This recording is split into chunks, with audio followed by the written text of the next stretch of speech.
7 News, the voice of the coast. Tonight, family and friends grieve for two men after bodies are found on the roadside. Airlines under pressure over cancelled and delayed flights. I'm Daniel Gibson. Later on this news hour, the angel of death executed in a hail of bullets, and child killer Justin Stein jailed for life without the possibility of parole. 7 News begins now. Good evening. We start tonight with some heartbreaking news from north of Taree. Two bodies were found on the side of the road in Harrington this morning, with police now investigating exactly what caused the crash. Hannah Hardup joins us live now. And Hannah, what more do we know about the crash? Well, Nick, 56 policies have been released as part of the government's white paper. One of particular interest for travellers, an independent ombudsman. Male that were reported missing in Taree last Tuesday.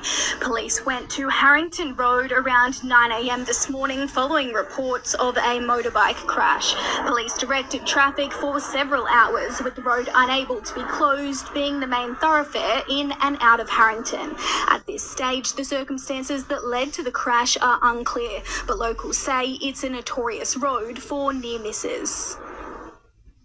It's just busy. It's the only road in and out of Harrington, and it's way too fast. The speed limit should be 60. Police will continue investigations over the coming weeks as they look to piece together this tragic outcome. Nick. Okay, thanks for the update, Hannah. I do apologise. We had a slight technical issue at the beginning there. Human remains found in bushland near Mullumbimby have been identified as those of missing local man Gage Wilson. The family finally receiving some closure after a rollercoaster ride of emotions. A desperate search 3 months long is finally over. Missing Mullumbimby man Gage Wilson has been found. It's a bit of a roller coaster, these last 3.5 months, we've gone through so much. The community's gone through so much with us as well. The 31-year-old was last seen early in the morning on May 18th. His crashed car found abandoned in bushland a short time later.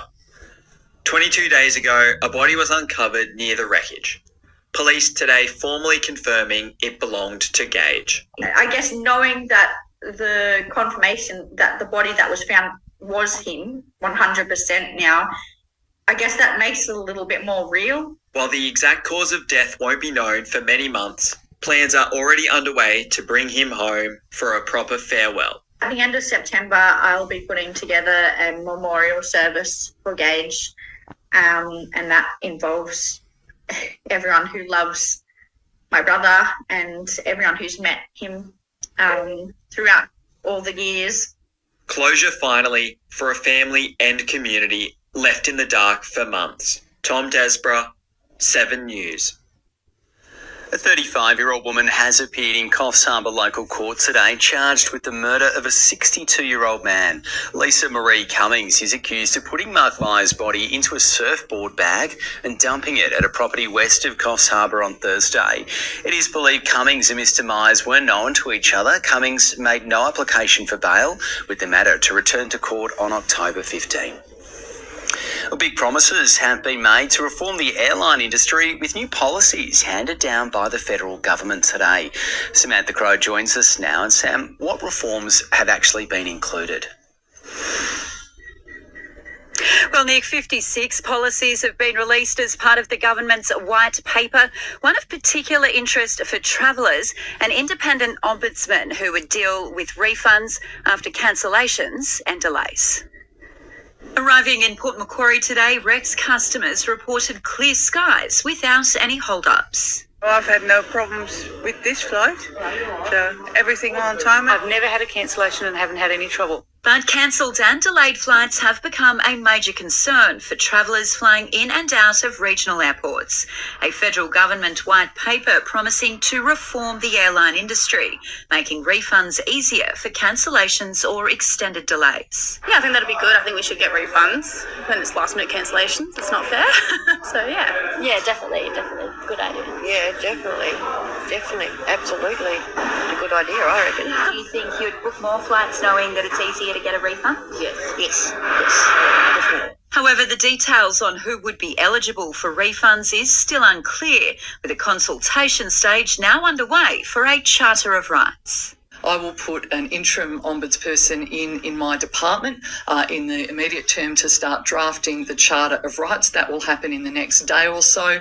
We will see they will be able to receive complaints as of next year. Among the other policies included in the reforms is better recruitment for airport and airline staff, more support for people travelling with a disability, and a slot manager to increase competition for regional airlines at Sydney Airport. One of the problems Bonza had was that they couldn't access flights into Sydney, so that's something that's come out in the white paper today, which is really good. I just hope we get more flights here. That's all what I hope. Samantha Crowe, 7 News. The fight to reinstate the iconic Norco milk in our hospitals is now ramping up. Petitions have been launched with farmers and politicians on both sides now joining forces in a bid to have the controversial decision revisited. A kick in the guts for dairy farmers already struggling. Healthshare New South Wales have awarded the milk contract for Mid and North Coast Health Services to another company, pushing out locally owned Norco. They've had it tough. They've been down, but they've never been out. And at this time, when they're recovering, albeit slowly, they need support from the state government. They don't need the state to turn their back on them. And sadly, that's what's happened. The decision has kicked up a storm in the community, and farmers are speaking out. One is Andrew Wilson, who's been milking cows with Norco for decades. He believes it'll be a massive loss for the whole region. Local milk, getting local money, going back to local farmers. We're 100% farmer-owned cooperative. All the money goes back to the farmers, to the farms. We spend it in the local economy, and the money's not going to a foreign corporation. The contract switch isn't just a massive blow for the dairy industry. Those who work in and use our hospitals left disgusted, including one nurse who told us that their patients were refusing to drink the milk that was coming from out of the area because they've got such a strong loyalty to Norco milk. A similar move to dump Norco from health services was overruled in 2018 after fierce opposition from the community. I want to see that happen again this time. And in fact, I want the bureaucrats in Sydney to understand that this is important to us. Our local product should be in our local hospitals. A petition has been launched by both the Nationals and Labor member for Lismore, Janelle Saffin, backing the iconic local milk to return. Tom Desborough, 7 News. Spectacular whale encounters have been caught on camera during this year's migration. Tourism operators have been kept pretty busy following an increase in travellers on the Humpback Highway. Stopping in to say hello. Hey, buddy. Foster tourists getting a front row seat to a juvenile calf making its way back down the Humpback Highway. It swam around the boat for about half an hour, and then it actually was breaching right next to the boat and away from the boat, trying to communicate with us. A spectacular sight not uncommon for this time of year. Coffs Harbour divers also having their own magical encounter. 6 whales swimming around them for over an hour during this weekend's dive. To have, such a large animal swim up and check you out is pretty unique. Whales travel up to 10,000 kilometres during their annual 6-month migration, bringing a boost to tourism towns during their off-peak season. So we're very lucky and fortunate to have the magical creatures come by here in Foster and provide a wintertide economy for a lot of businesses. August marks the halfway point in their journey. The mighty mammals now headed back home to Antarctica. There'll be some good shore experiences coming soon because the mothers and calves will be coming down and they get very close to the coast. Australia's humpback population has increased from an estimated 200 animals during the 1960s to now over 60,000. But more whales in the sea means more entanglements in netting. The public reminded to report any marine life they find in trouble. Keep an eye out at your local headland. If you see anything, then let Orca know and then they can take care of it. Hannah Hartup, 7 News. Well, they are some amazing pictures. Kirsty joins us now for a look at today's weather conditions. And Kirsty, not a bad day to be whale watching, although it's pretty hot. Yeah, absolutely. We all needed the hats and the sunscreen out there today, Nick. Hello to you and good evening, everyone. Just a few sweeping clouds with sunrise this morning, but as Nick said, most of the day has been fine and sunny, very warm overnight temperatures. What we normally see in December, sitting in the high teens. Foster, we woke to 16 degrees this morning. Taree and Kempsey, 14 degrees in our maximums. Were also summer-like, not even spring-like. We've almost skipped an entire season with these temperatures. Grafton, 29 degrees today. We soared into the 30s through both Ballina and Lismore, almost 10 degrees warmer than our August average. Windy today in the north, strong 30 kilometre an hour winds at Byron Bay. Tonight, though, there is a chance of a severe storm developing. At this stage, we're not expecting anything other than the chance of large hail. I'll have those details coming up soon and a little more on what warm weather we can expect this week, Nick. Okay, all eyes on the skies, they say, Kirsty. Yes. We'll see you soon. Up next on 7 News, the Pro-Am Golf heads to Foster and new laws to help you switch off from work. And a little later on this news hour, an underworld figure killed in a hail of bullets. Why police say he had no shortage of enemies. You'll hear from the hero bystanders who helped save a woman's life after a stabbing attack. And a cross-border attack in the Middle East moves Israel and Hezbollah closer to war.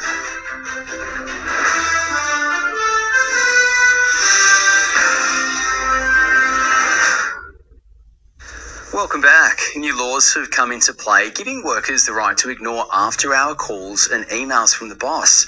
The right to disconnect is intended to restore boundaries between employers and employees.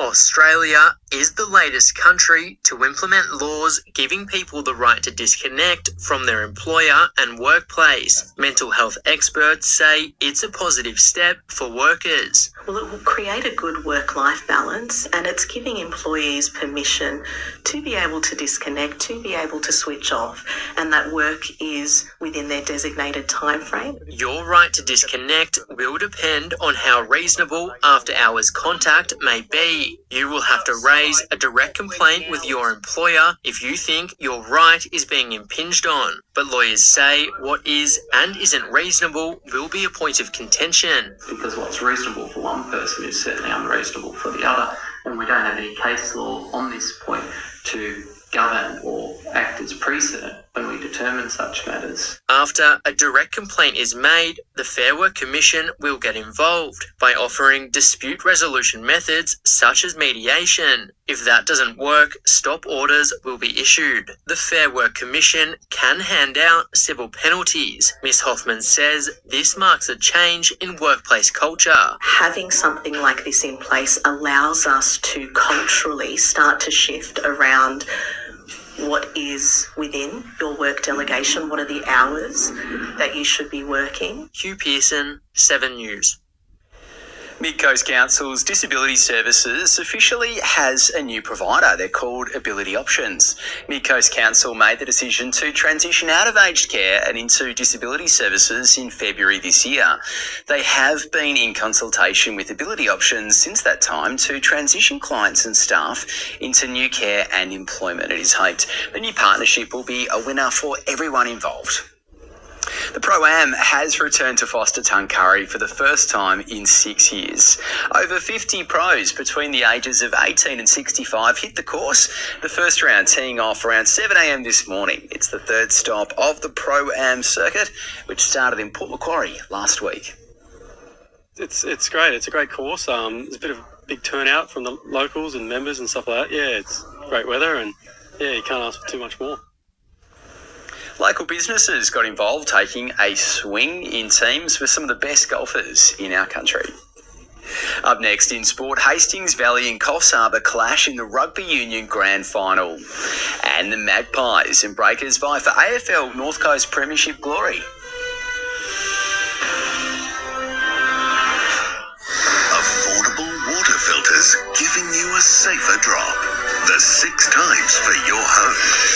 Plus, Big Little Lies is back. Author Leanne Moriarty is live and exclusive as her global phenomenon returns. Start with Sunrise. Welcome back. The Port Macquarie Magpies is celebrating grand final success after a nail-biting 11-point victory against Coffs Harbour. The team also awarded a number of individual accolades for the best season. AFL grand final success for the Port Macquarie Magpies. The team in the black and white defeated the Coffs Harbour Breakers 58 points to 47. After the win, they were ecstatic. Obviously, it's a combination of relief of hard work over a lot of planning and work throughout the course of the season. Also a huge relief to actually make it to the game. The team bus breaking down on its way to Coffs Harbour. The Magpies made it through the round games with just one loss and were defeated by Coffs in the first week of the finals before grand final victory on Saturday. To go there and lose by 10 goals 2 weeks prior, to then reset, even with the bus issue, was an amazing effort. The grand final game full of exciting highlights.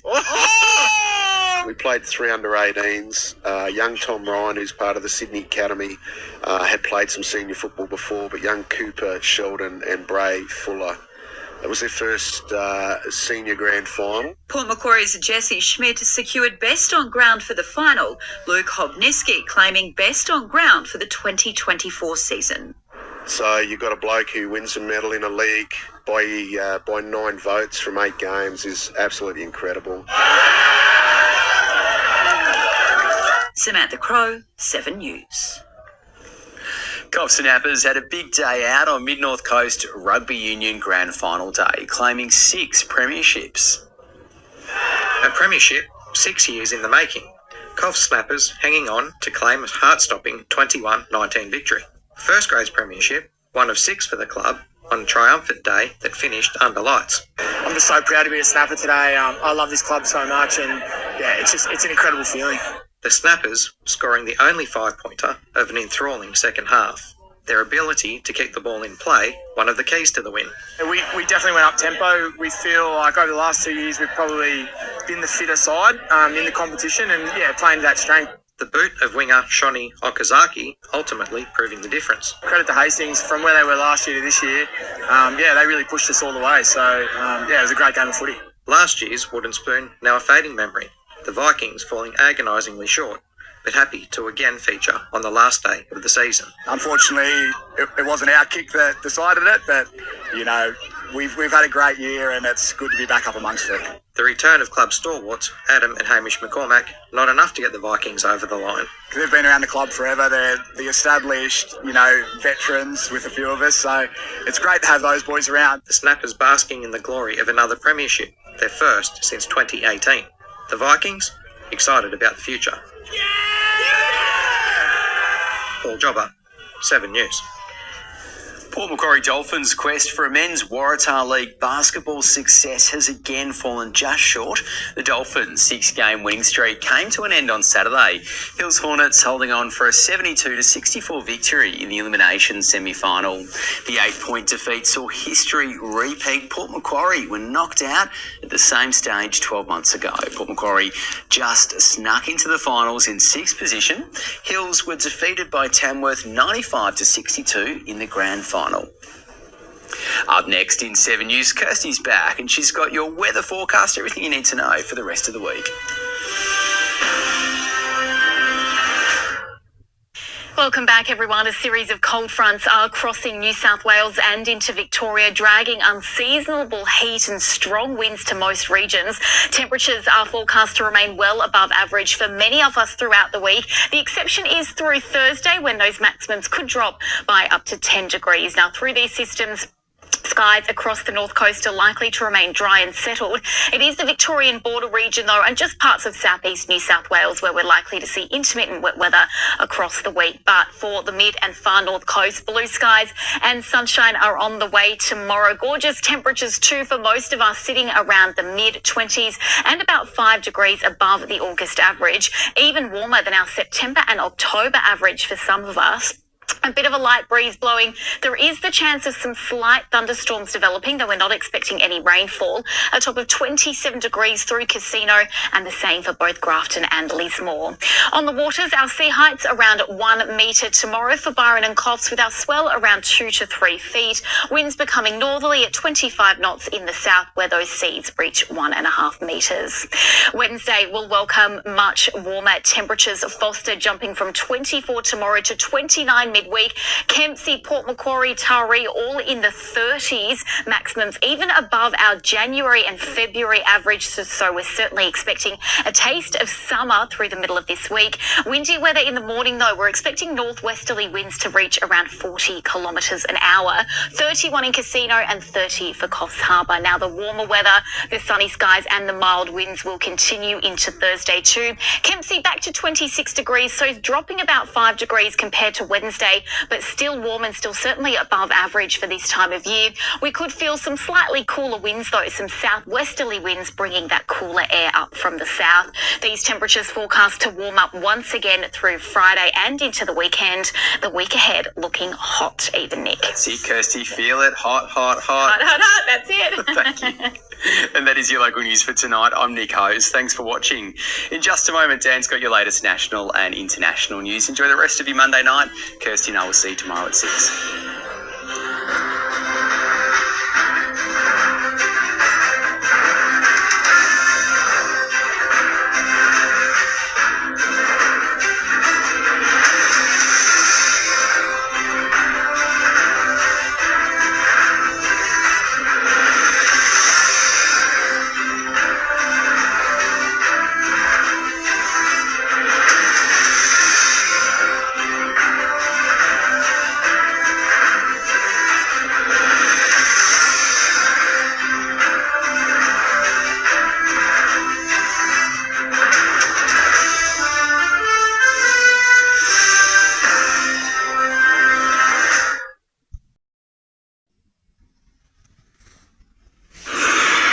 This is 7 News, the voice of the coast. Tonight, a local mayor pleads not guilty to domestic violence allegations. A New Zealand fur seal spends the day sunbaking in Port Macquarie. I'm Daniel Gibson. Later on this news hour, the nationwide uprising after the CFMEU was plunged into administration. And Latrell Mitchell faces the Rabbitohs board over the white powder scandal. 7 News begins now. Good evening. Fire ants have now been contained in northern New South Wales after multiple outbreaks over previous months. But experts are warning locals to be cautious now more than ever. A copper wave creeping its way into New South Wales. Red imported fire ants were detected in the northern rivers twice in the last year. But a rapid response from eradication teams has brought a halt to their spread, especially in Murwillumbah. It seems like the outlier detection here might be under control, which is really good news for this community. Now, the focus has shifted to getting rid of the invasive species altogether. A Texas entomologist visiting the town to share his advice on the best approach with locals. So we met to just sort of talk through sort of our lived experiences with fire ants in the United States, both, my experiences as a researcher and as a member of the public that has to deal with this invasive species in our country. Fire ants entered the US in the 1930s and haven't left since. They've colonised around 20% of the country. In Australia, the pests are densest in and around the Brisbane area, where a massive treatment program is still ongoing. If they break containment in Queensland, there's a likelihood, there's some habitat suitability modeling data from your country that suggests that they could occupy almost 95% of your land mass. If this happens, the outcome would be devastating for our wildlife. They'll fan out, they'll outcompete native species of insects. They will attack, in our system, ground nesting birds as they hatch from their eggs. The community has been urged to remain vigilant to help make sure this doesn't happen. There'll be ongoing monitoring for the next couple of years to make sure that there are in fact no fire ants in Murwillumbah now. Tom Desborough, 7 News. The Byron Shire Mayor has fronted Tweed Head's local court today in a bid to defend domestic violence allegations. Michael Lyon has pleaded not guilty to common assault, stalking and intimidation charges. Tom Desborough joins us now live from Ballina. And Tom, what was the reaction today inside the courtroom? A suppression order keeping the entire case under wraps was lifted today in Tweed local court. The mayor slapped his knee and was heard quietly swearing when the decision was handed down. Byron Mayor Michael Lyon arrived at Tweed Head's local court to defend himself against domestic violence related charges. The 50-year-old accused of assaulting his wife at their home outside Byron on August 1st. I'm innocent of the charges. My wife has from day one, withdrawn any desire, never actually made a statement wanting the charges. This has all been driven by police. Mr. Lyon has pleaded not guilty to assault and stalking intimidation charges. And today, lawyers for Sydney media outlets were successful in getting a suppression order on the proceedings lifted. The court heard the criminal proceedings are a matter of public interest, and the nature of the charges are already widely known in the community. Magistrate Jeff Dunleavy said while he does have sympathy for the accused and the alleged victim, the circumstances didn't warrant a suppression order. The Byron Mayor left disappointed by the decision. I don't care about me. I will be fine. This process has cataclysmically failed my wife. It is a disgrace. The case has been adjourned until March next year. Tom Desborough, 7 News. Shari teenager has been rewarded for his service to the community. The 17-year-old has dedicated his time to spreading the message of road safety. He's desperate to reduce the number of deaths behind the wheel. Atari teen fighting to achieve one goal. For there to be 0 deaths on our roads. Harley Bunyan has been recognised along fellow peers for his community service at this year's Mid-Coast Youth Awards. And there's nothing like having young people standing beside young people to help build the resilience of our communities. At only 17 years old, Harley has become a passionate advocate for road safety. He began spreading his message on TikTok over a year ago. Today, he's a proud member of Hannah's Blue Butterflies Road Safety Awareness. Is your seatbelt fastened? Pushing policymakers to keep the community safe. Reaching out to politicians, trying to get laws changed, laws created, coming from a young person's point of view.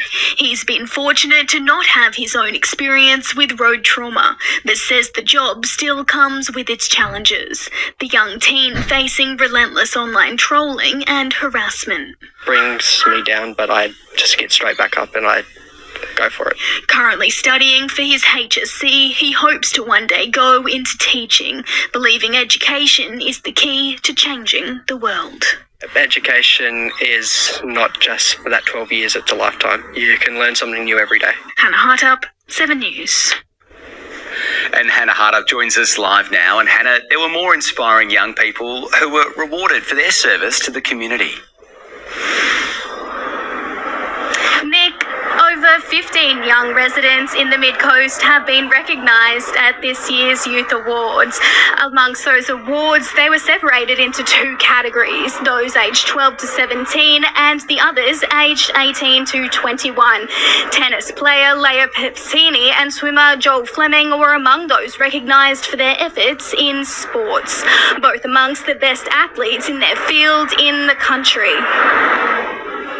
We see people who are contributing to leadership, social leadership, cultural leadership, business and economic, and so they become the foundation of who we're going to as a community look towards as our new leaders moving forward. These awards are annual and are available for anyone to be nominated. Nick. Yeah, it is great to celebrate our young people. Hannah Hartup, thank you.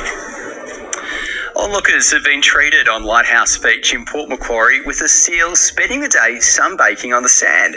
The animal has now been assessed and is perfectly healthy, but it is triggering warnings about not to get too close. Hauled out on Lighthouse Beach, this New Zealand fur seal made a stop in Port Macquarie today to take some time out in the sun. It's a perfectly healthy individual. It's clearly had a big night out fishing, and it's just trying to get a little rest here on the beach today. The seal was assessed by National Parks and Wildlife, and an exclusion zone of 40 metres was put in place. The visitor proved to be an exciting attraction for passers-by. He's come to a perfect location for a sunbake. What do you reckon? We haven't lived long in Port Macquarie, so seeing something like this is sort of wow. Photographers taking the chance to get some snaps of an animal that's not often seen in Port Macquarie. Got lots, so I'm looking forward to putting them up this afternoon and sharing them. And while the sighting is exciting, this is the second seal to haul out on Lighthouse Beach in less than a month. The behaviour a treat, but perfectly normal, usually between June and August. This area tends to be right on the limit of the range for the New Zealand fur seal, so we tend to get a few sub-adults at this time of the year that are trying to explore the edge of their range, get out and about and just have a look around a little bit. It has triggered a warning to keep your distance to protect the seal and yourself. The species has a reputation of being aggressive when provoked, at least 40 metres from an adult and 80 metres from a pup. They are very cute and cuddly from a distance. However, they can get quite threatened. They can get quite dangerous when people or dogs get a little bit too close. Samantha Crowe, 7 News. There's definitely a spring feel in the air right along the coast, with temperatures climbing. Now, the warm weather is putting smiles on the faces of beachgoers, and it's also providing a welcome boost to business. Summer's sun on a winter's day. So it's definitely swimming weather and a nice sunny day and beautiful. A heat wave across central Australia has sent temperatures soaring across the coast.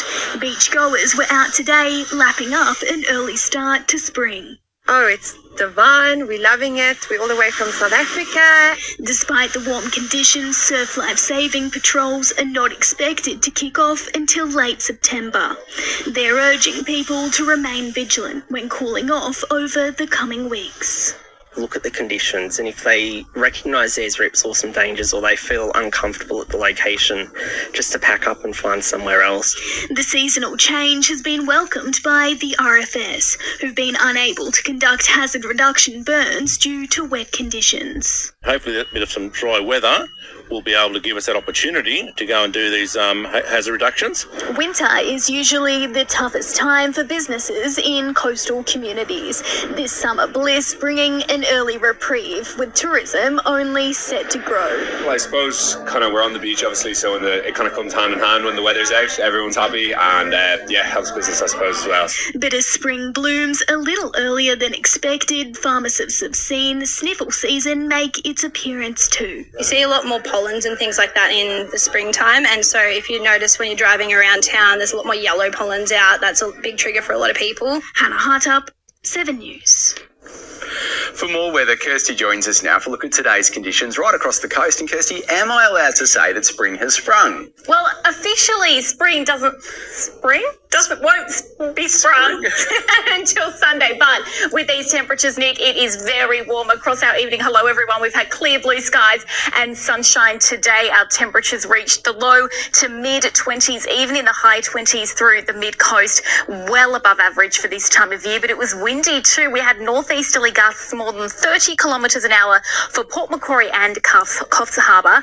A little calmer in the far north and across parts of the northern rivers, though, where temperatures again sat in the high 20s. 27 today in Grafton, 25 our top for Coolangatta. We're expecting blue skies, possibly reaching the 30s tomorrow. So those temperatures are even warmer than our December average, even warmer than our cumulative summer average, Nick. I think we could almost say summer has sprung at this rate. Goodbye winter, that's what I'm going to say. Yeah, absolutely. Thanks, Kirsty. We'll see you soon. Up next in 7 News, the cost of living continues to pay off for the supermarket giants, but not for consumers. And day one of the Children's Content Summit kicks off in Coffs Harbour. And a little later on, there's news our construction workers rally over their union being placed in administration. Doubt cast over the US presidential debate as both parties raise concerns. Russia unleashes a wave of drone strikes across the Ukraine, and are the Gallagher brothers about to reform Oasis?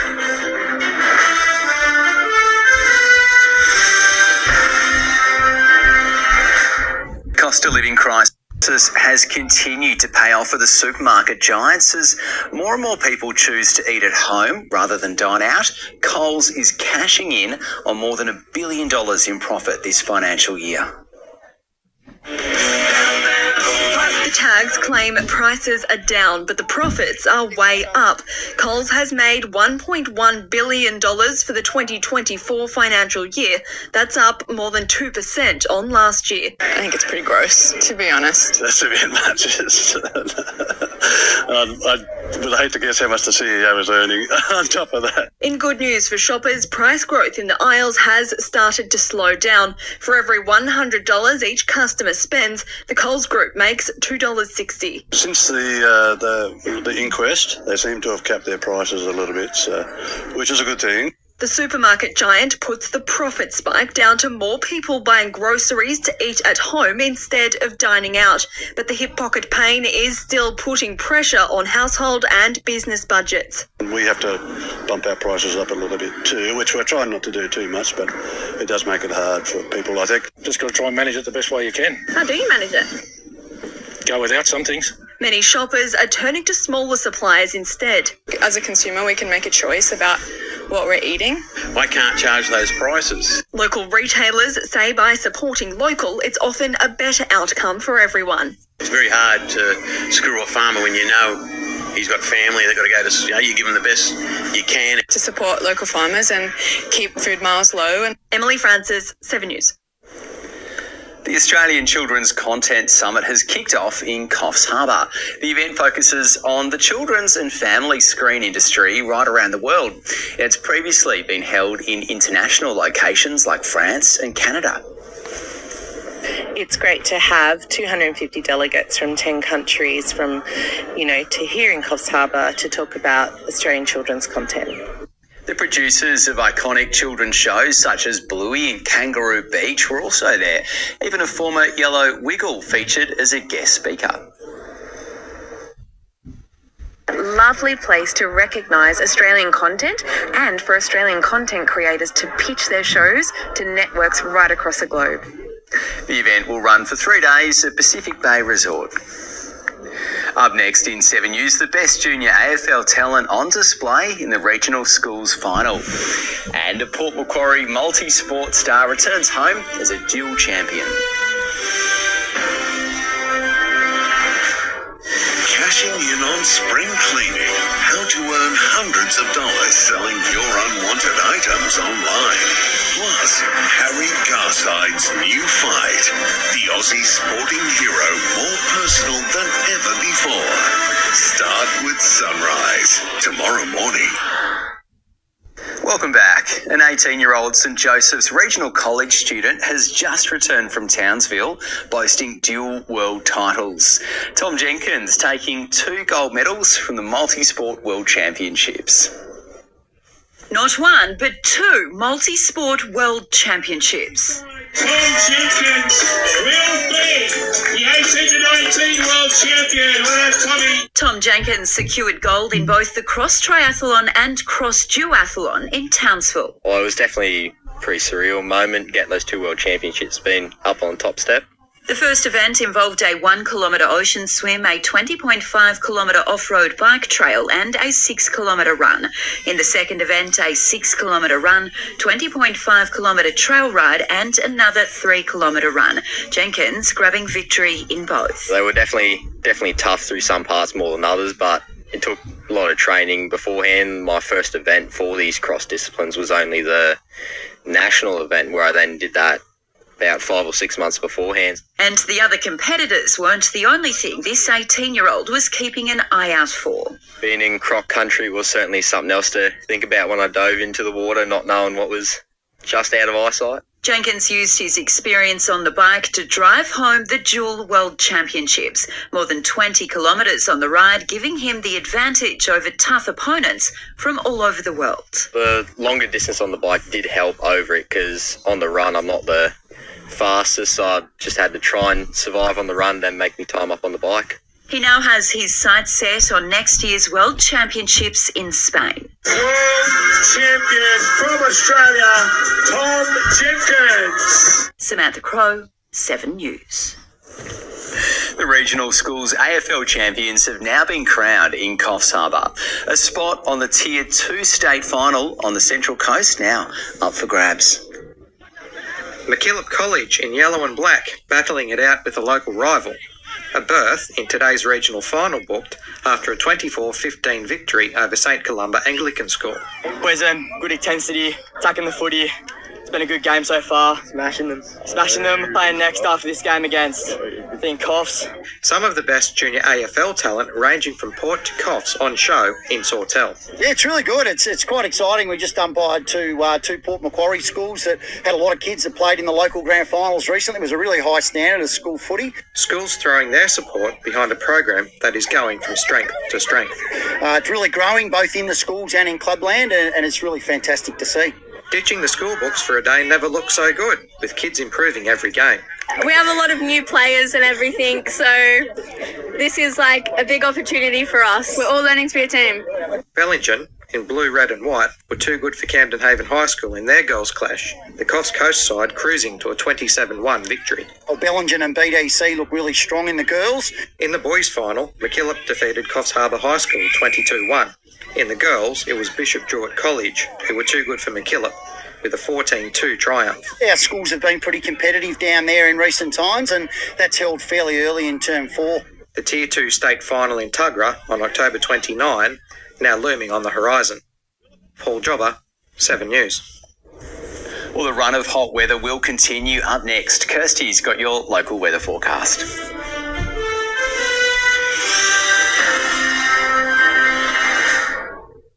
Good evening, everybody. Vigorous cold fronts are crossing New South Wales and Victoria, bringing very strong gusty winds as well as warm temperatures. Remaining mostly dry though, but there is a slight chance of showers falling as snow in the alpine regions. A high pressure ridge then building towards the end of the week, maintaining mostly settled conditions with little to no rainfall forecast right across the state over the coming week, and remaining fine and dry for those of us in the north coast. For the coastline tomorrow, clear skies and plenty of sunshine, but very hot temperatures for winter into the 30s through Kempsey, 31 degrees also in Wauchope. That is about 10 degrees above our August average, and it's warm right across the board with our minimums also much warmer than what we normally see in August.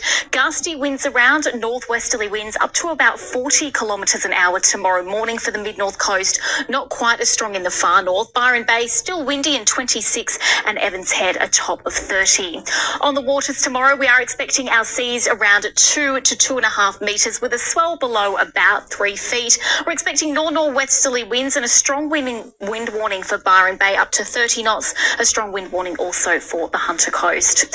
Through to Thursday, temperatures will drop by about 4 to 5 degrees on tomorrow, still remaining in the mid-20s for most and still above average, but our wind speeds will also drop. So Thursday overall, a slightly cooler and certainly calmer day. Those winds will also tend southwesterly though, so we could feel a bit of a breeze.